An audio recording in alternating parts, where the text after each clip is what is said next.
Hi, welcome back to the Greener Tech podcast with me, Charles Pierce. Today, we've got another very interesting episode looking back at the EV coverage. Following on from previous episodes we'd recorded with Charlie Cook at Right Charge, today we've got CEO and founder of a company called Mina. If many of you have not heard of Mina before, they're a really innovative company at the moment, helping to connect consumer to their EV charger and also understand the costs involved and help them with their bills and daily and monthly payments. Without any further ado, Ashley Tate at Mina. Ash, thanks for coming on today. No worries, thanks for having me. Really appreciate it. Super, Ash. And without any further ado, do you mind giving me a much better insight actually into the work of Mina and essentially your role as a business in this ever-growing EV climate? Yeah, sure. Yeah, so I guess, a bit of background as to kind of how we started and how we ended up here might sort of help set the scene. So before Mina's not the first business I've been involved in, and it's not the first business in energy that I've been involved in. So I ran a business called Split the Bills, essentially a software platform that helped manage and pay for utilities in rented housing, mostly students. And it's that experience that's kind of really helped give Mina, I guess, a head start on our competitors and kind of leapfrogged us into where we are now. So Mina started out as a pure consumer proposition, and the proposition was, well, in mobile phone world, we pay for a mobile and generally get unlimited minutes, text, data. So why couldn't we do that in EV charging world? Pay for a charger monthly, X amount every month, charge your car as much as you want. That was the concept.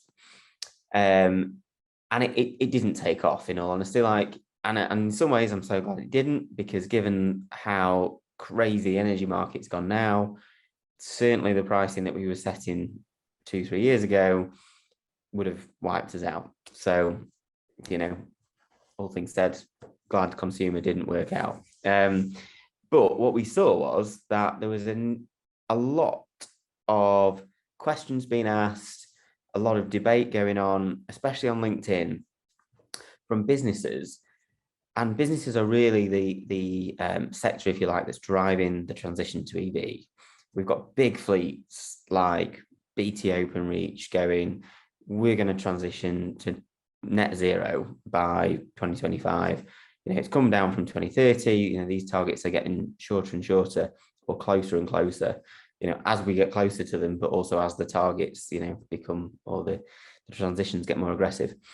But sorry, I'm going off on a slight tangent, but one of the biggest challenges with any business going electric is, how do they pay for the electricity that goes into the vehicles? Because unlike filling up with fuel or petrol or diesel, where you go to a petrol station and you get a receipt, or you can pay on a fuel card, or you can pay on a company credit card, electricity just doesn't work like that. You can go to a public charger, and yes, you could pay on a company credit card, but you won't get a receipt. So how does the business account for that? You can charge at home. Very easy. You plug in, but without a solution like ours, how on earth do you account for that cost? It just goes onto an electricity bill. You don't get a bill that's itemized that says cost of powering your kettle, cost of powering your microwave, cost of powering your EV. It's just a bill. So that was a huge barrier for fleets wanting to adopt an EV fleet, because they want people to charge at home. It's the most convenient and the cheapest. But if people can't get paid for that electricity, or drivers can't get paid for that electricity, they're not going to do it. So sorry, I've got off on a slight tangent, but so that's the story that led to Mina saying, hang on, we can solve this problem. We know, I know from the experience of running Split the Bills, how essentially you can split a bill to allow for a payment for the home, the bit that the homeowner is responsible for, to stay with the homeowner, and the element that's for the EV that ultimately the business is responsible for. We can split that out and build that business separately for that EV charging. So it's quite an interesting one because you've touched on a few points there. So in regards to Mina, then as a B2B, you mentioned that businesses and large fleets are really driving that shift towards EV. With you mentioned BT Open Reach, but we see it all the time, don't we? Now with deliveries like Amazon, and a lot of the food grocers now are moving towards that EV shift. So definitely a huge demand, and ultimately a lot of those drivers, as you alluded to there, taking the vans home to drive, but not getting to actually understand what that's charging them and what's that's costing them per month or per quarter on their energy bills. So how much of the shift now as a business do you think? Because it almost sounds like it's that middle ground between keeping the consumers on a B2C happy, but then ultimately being able to cater and see a benefit for the B2Bs as well. But where do you see the split then in your company focus? So right here today, now we're totally focused on B2B. Like we've not stopped the consumer proposition, but we've paused it because there's just so much demand coming from businesses for what we do that we've just 100% focused on that area in the minute. Yeah, competition amongst businesses is driving adoption and is accelerating the transition, because you've got companies like Tesco that's saying we're going to deliver your groceries using electric vehicles, and suddenly Asda has to keep pace, and they can't be seen to be rocking up in diesel vehicles because it's not a good image when the competitors are delivering electric. Yeah, and there's a lot as well that we're going to follow into on the rest of this podcast as well of what you mentioned, because you said when you first started, you were looking at this almost unlimited tariff for energy, and ultimately the last few years have seen major shifts in the pricing of that. And obviously there's some big news, the elephant in the room as well, on what energy prices are doing at the moment. But I think actually that would be a good time to lean straight into that, to be honest with you, Ash. And obviously you've seen major shifts then since you started Mina. And how is that then?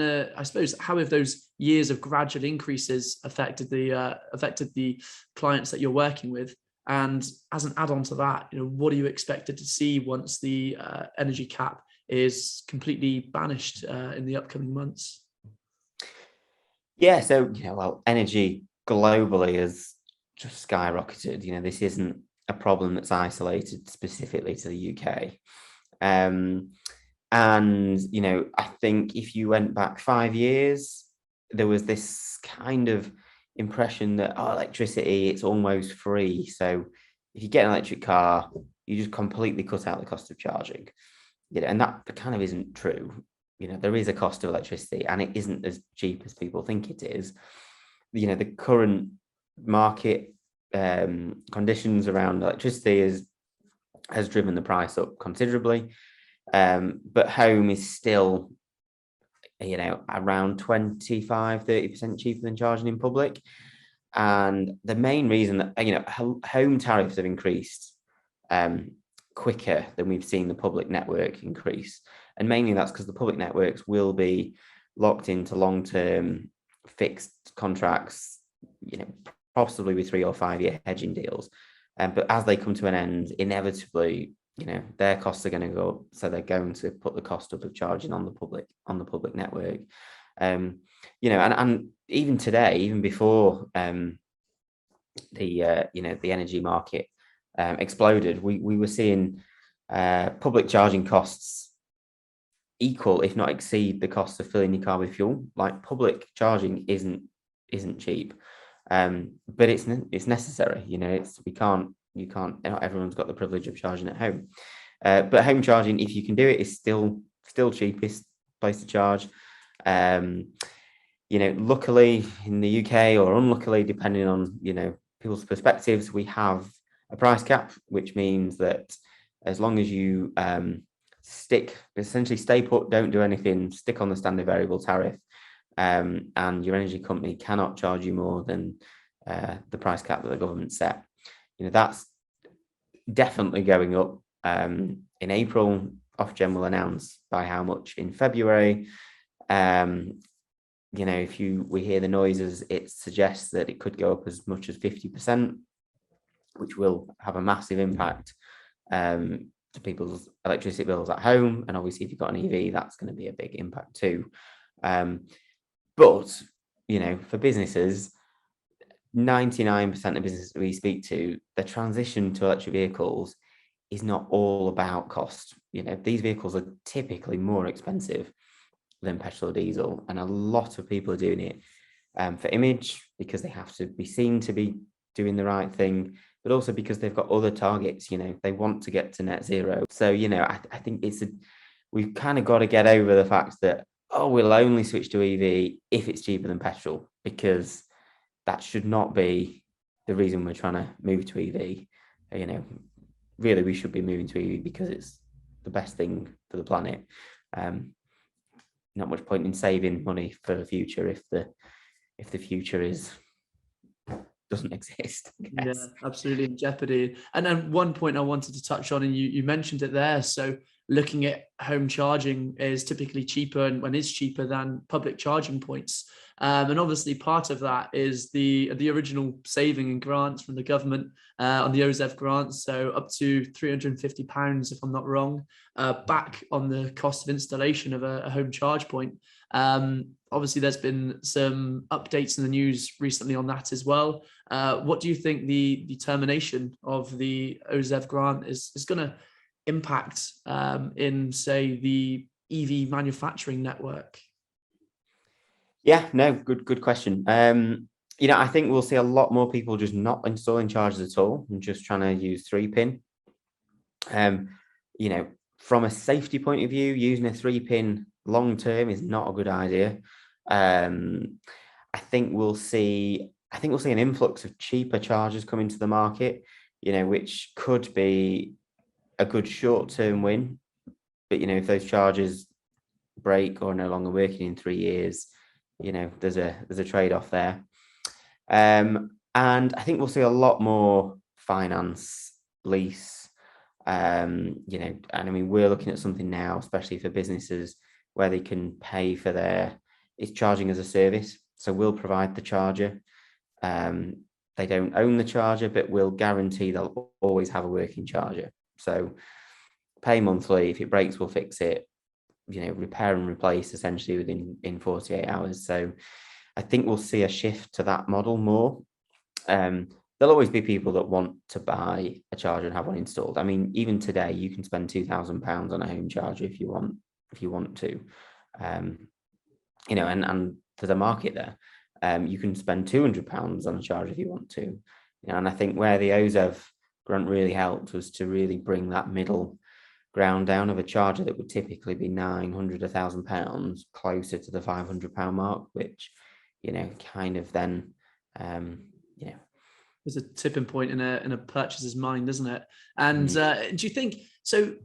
With these possible cheaper chargers coming into the market, myself, I've seen it from a number of years back from an IoT perspective, and initially, say, maybe UK and EU manufacturers of connected devices were making these products for the consumer, ultimately with some conscious mind on either the safety from a encryption standpoint, but from a EV charger standpoint, if we start seeing cheaper models, do you think, we might sacrifice the quality and longevity of the charger, but do you think there's an element that the risk and the actual safety of the product would be possibly brought down or jeopardized and not meet those regulations?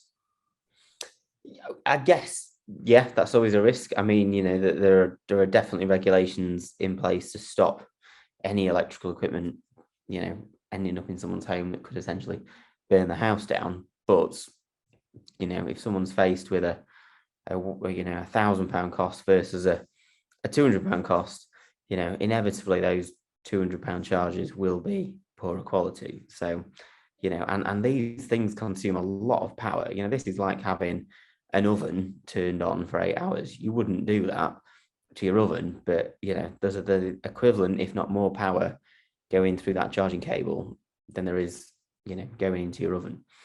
Yeah. And I suppose part of it then with the OZEV grant, am I right in thinking it was only applicable to what we would know as smart chargers? Mm-hmm. Okay. Yeah. So initially, then we had the dumb chargers coming into the market, and the OZEV grant possibly then having an influx in the transition to smart chargers. And what's the, I suppose, correlation and connection as such between smart chargers then and the work of Mina?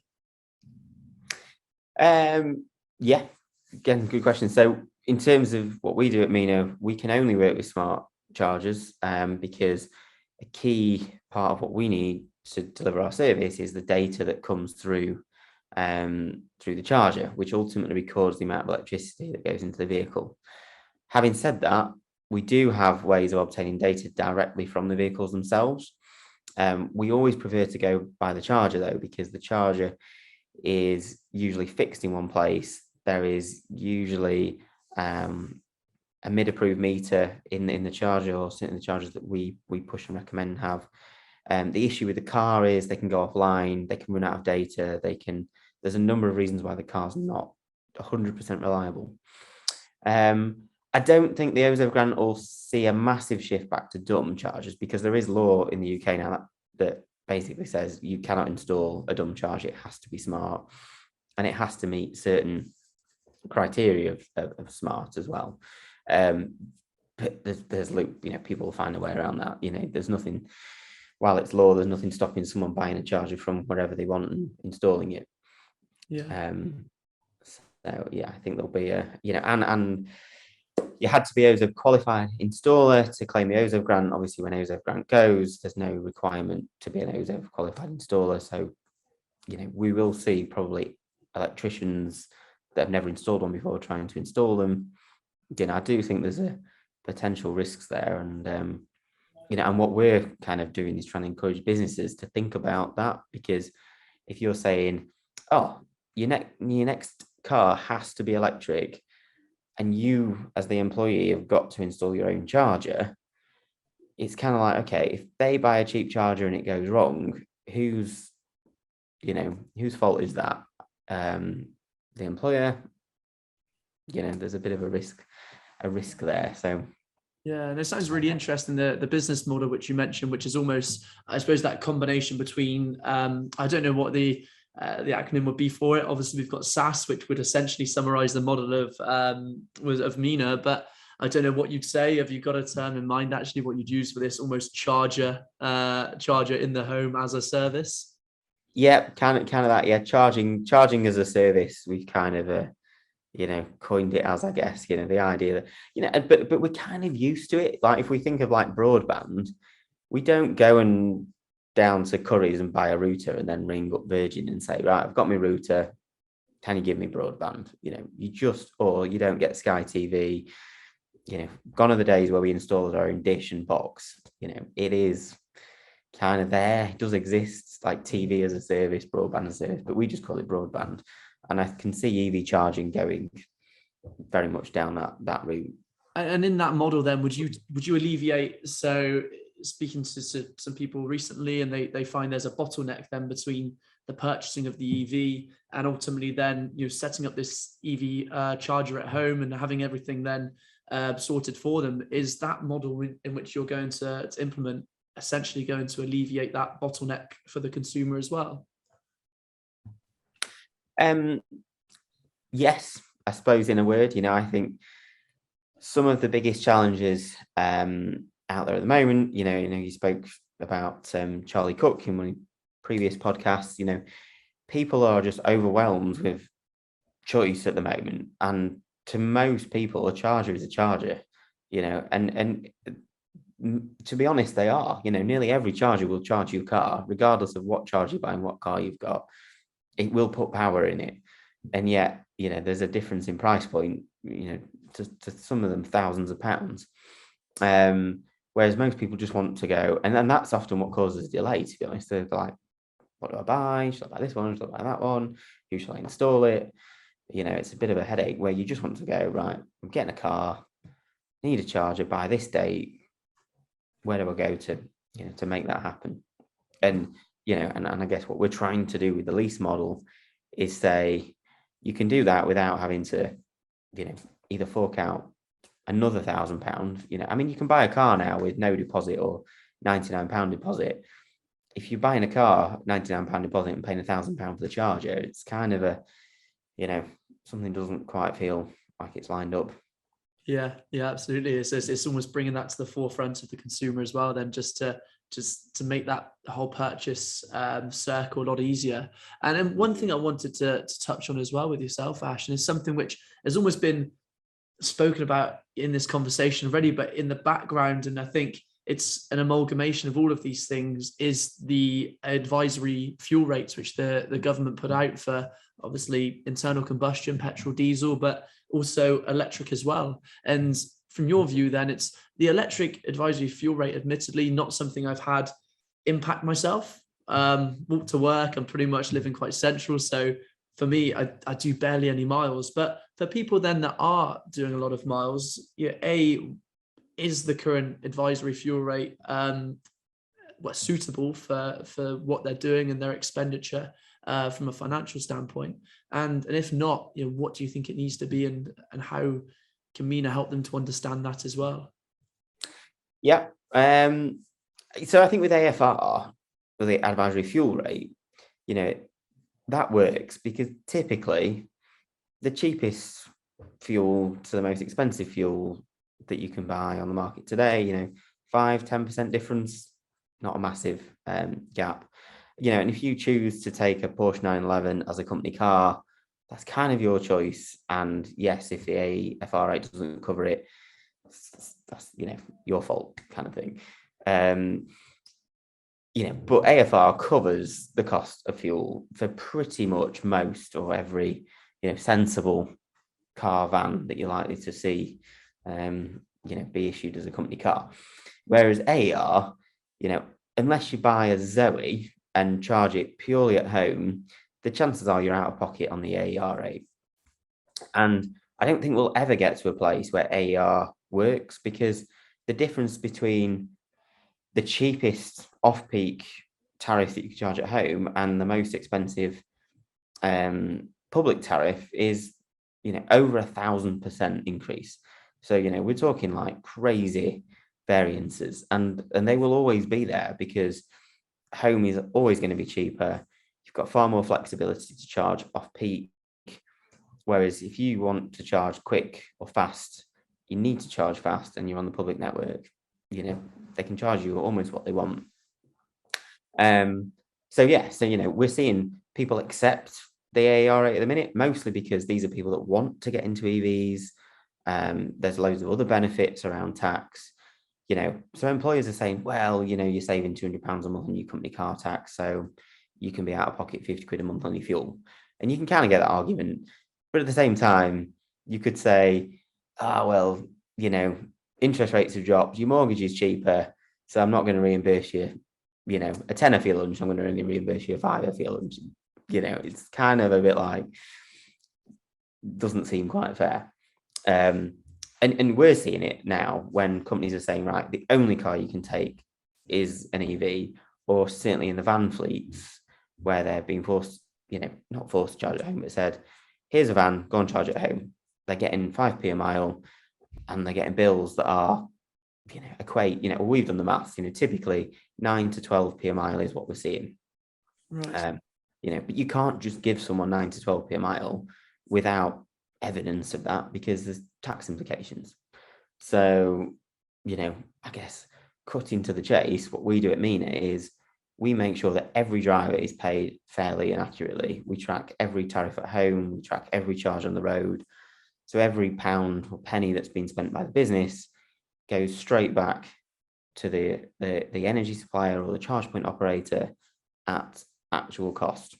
So you've got no tax implications, you've got happy drivers because we can guarantee they're not out of pocket, and we can evidence all of that in a paper trail. So every driver gets a statement of every charge session, and every business gets full breakdown of every charge that's ever happened and every cost. So long way of saying I completely get it, Ash. I think it completely alleviates that issue then, doesn't it? But then, so do you think, so although you've done the data and when you've got the data to do the maths and worked out that it's between 9 and 12p a mile is the the real actual cost rates.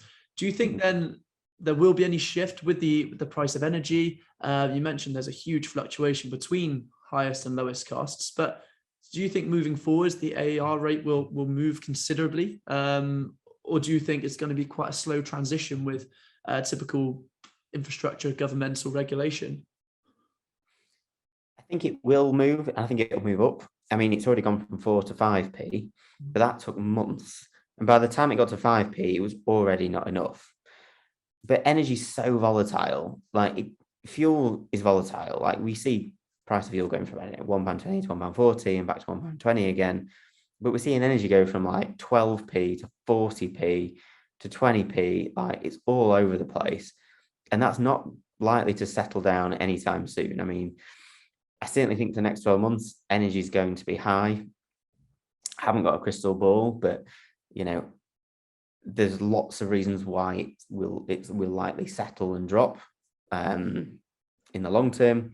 As more renewables come online, as certainly in the UK, how we'll start to take more control of our own generation instead of relying on like the French interconnector and imports of gas. So yeah, it will settle over time, absolutely. But the differences, even when it does settle between peak and off peak, will always be there, and the difference between home and public will always be there. So if you pay AER, and take two extreme examples, someone that can only charges at home and someone that only charges in public because they can't charge at home, one of them you're probably potentially overpaying if they're really smart about it, and so they're actually pocketing money from it, and the person that can't charge at home could be out of pocket by £50 a month, which is hundreds of pounds a year. So And you sort of touched on it there as well then. So with those people that can't, if they have no access to charge it at home, one issue you mentioned with the cost implications of using public charge points is just from a financial perspective. But from a unity standpoint, I know the UK has probably made a number of errors in the lead up to this EV transition as compared to the likes of Germany, for example, where all energy providers and charge points essentially communicate and they interact, and there's no conflict when going from one to another. I touched on it there as well. Conflict is obviously part of the issue we've got here. But is that then something which has an impact on Mina customers when they're looking to charge in various destinations? Yeah, so the UK is quite unique from Europe. In fact, the UK is quite unique from the rest of the world. Like Europe has gone down this route of being open. You can roam pretty much across every network in Europe using a single app or a single card, and that's been there from day one. But in the UK, we've got some public providers that only operate in the UK, and the model has very much been, let's operate a closed network, let's own the customer. And that's fine in consumer world where legislation is now moving them towards a contactless payment method. So as a consumer, tap your card, fine, paid for electricity. But in business world, that's more complicated because as a business, you need to pay for that electricity. And in a world where we've had fleets use fuel cards, which pretty much work at every fuel station, centralize the billing straight back to the business, asking employees to pay on their own cards often isn't an option. So we've launched Charge Pass. It's an RFID card, essentially a card specifically for charging on the public network. And in partnership with All-Star, we've developed relationships with the majority of the public network providers now. So we are today the largest business network that's available on a single card. So, as a user, you can tip up at most charge points, authenticate your charge, and the payment of that is centralized through the Mina platform. Okay, so I didn't realize that. So congratulations on that one as well. But would that then give the consumer? So would that give someone with the Mina Pass enough coverage to, if they were doing excess miles all over the UK, would they be in a position to put all their eggs in one basket?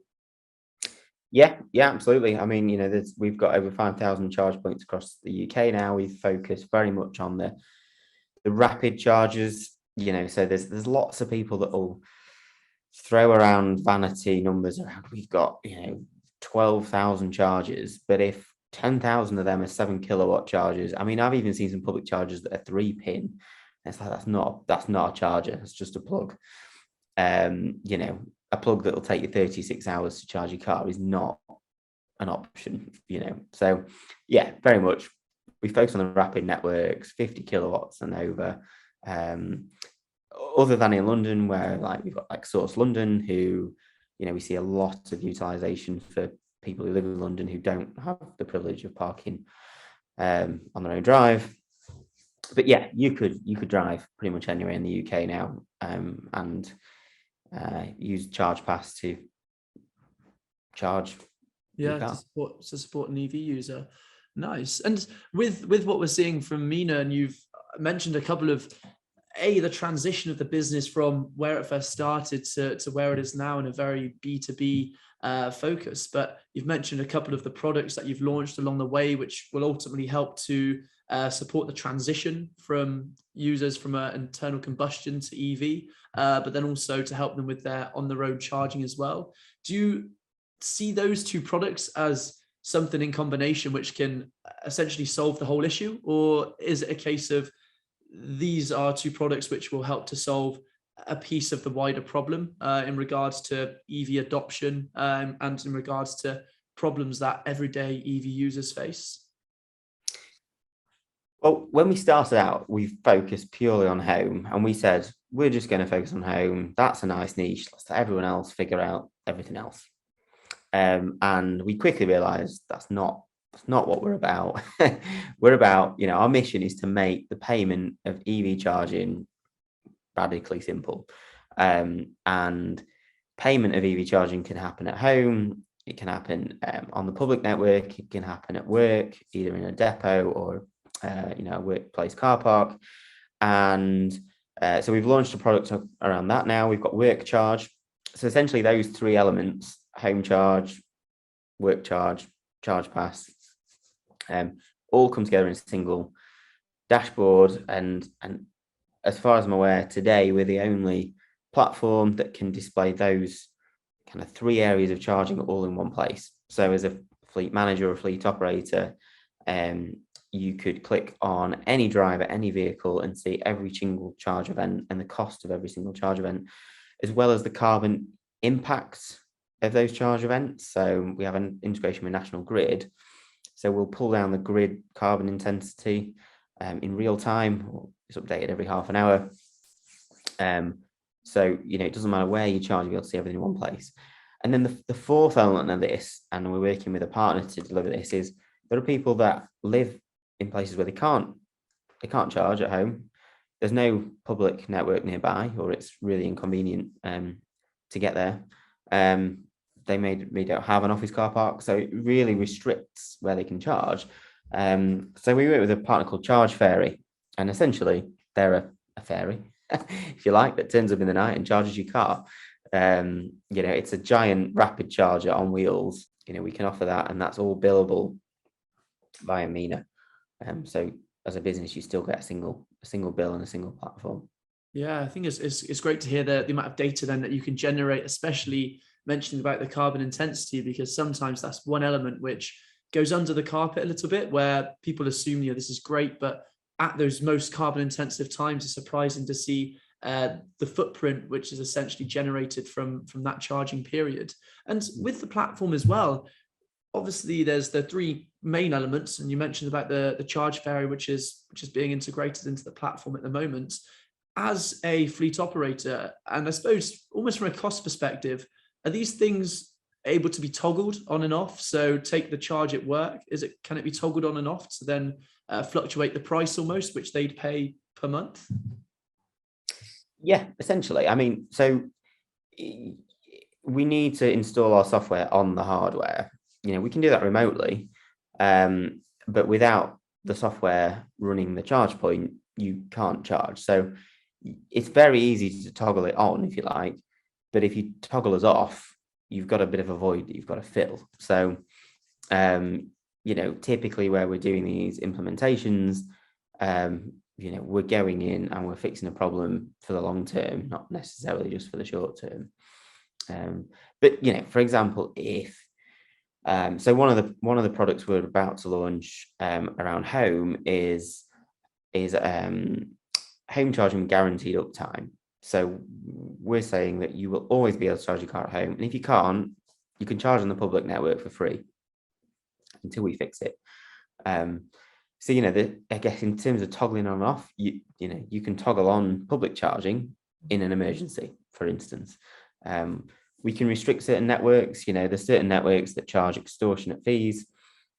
We can restrict them. If people or companies don't want people turning up at networks that are charging them 95p a kilowatt, for example. Nice. It helps them to keep control then of their costings from just a charging standpoint as well. A bit like, I suppose, originally when fuel cards initially came out, it would be a collaboration, say, with Shell, and it would just be Shell garages to understand what their costs are, but potentially to save them money as well, and collaborating there. So it sounds quite interesting. And a question, Ash, that I always like to finish on, actually, and it's one I didn't mention to yourself, so a little bit of a curveball, but it's quite a straightforward one. So take yourself, you mentioned you've been involved now with founding Mina. You founded Split My Bills, Pay My Bills?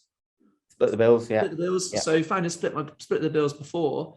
So evidently sort of a serial entrepreneur there, and it's something which keeps coming up. So one thing we like to try and pass on through this podcast is information, some tips and tricks maybe to young entrepreneurs that are listening, young founders. What 3 tips and tricks would you pass on then to a younger version of yourself, Ash? Oh, you've got me off guard now. I think if you've got a good idea, like, I think you just got to go for it, but don't be wedded to it. Like when we launched Mina, for example, we spent quite a long time. When I say quite a long time, probably a month. I know some people spend years doing it, thinking about what's the product, what's the commercials.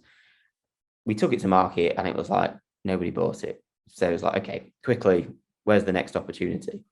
So don't just militantly drive a product that's not selling. Don't be afraid to, pivot, if that's the American phrase, or just change direction.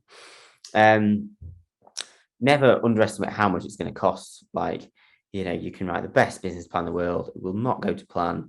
You'll generally not make the sales that you think you're going to make, and you'll generally spend a lot more than you think you're going to spend. So, when you're looking at how much, writing a business plan example, like building lots of fat.